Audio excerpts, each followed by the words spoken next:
L'histoire de Stéphane, un investisseur immobilier français, illustre bien la réalité de l'investissement immobilier et ses hauts et bas. Stéphane, jeune cadre dynamique, avait entendu tout le monde parler des avantages de l'immobilier comme moyen de s'enrichir. En 2014, il décida de sauter le pas et d'acheter son premier bien.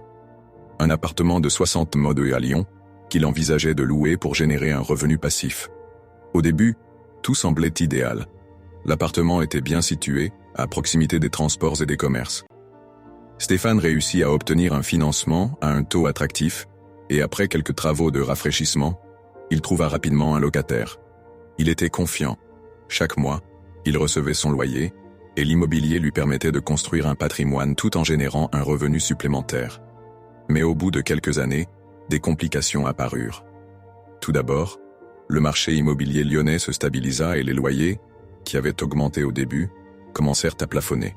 Puis, il y eut des travaux imprévus dans l'immeuble. La chaudière centrale se cassa, les ascenseurs nécessitaient une remise à niveau et il y avait des problèmes d'étanchéité. Les charges de copropriété augmentèrent considérablement et les revenus de Stéphane se réduisirent de manière significative. En plus, Stéphane dut faire face à des périodes de vacances locatives où l'appartement resta plusieurs mois sans locataire, faute de demande, ou à cause de rénovations qui retardèrent la remise en location. Cela représentait une perte nette de rentabilité. La gestion de l'immeuble devint donc un véritable casse-tête pour lui. Le retour sur investissement n'était pas aussi fluide qu'il l'avait imaginé. Malgré tout, Stéphane persista et chercha à diversifier ses investissements. Il acquit un second bien à Toulouse, dans un quartier en développement, mais cette fois-ci avec une analyse plus approfondie du marché local. Cette stratégie s'avéra plus payante sur le long terme.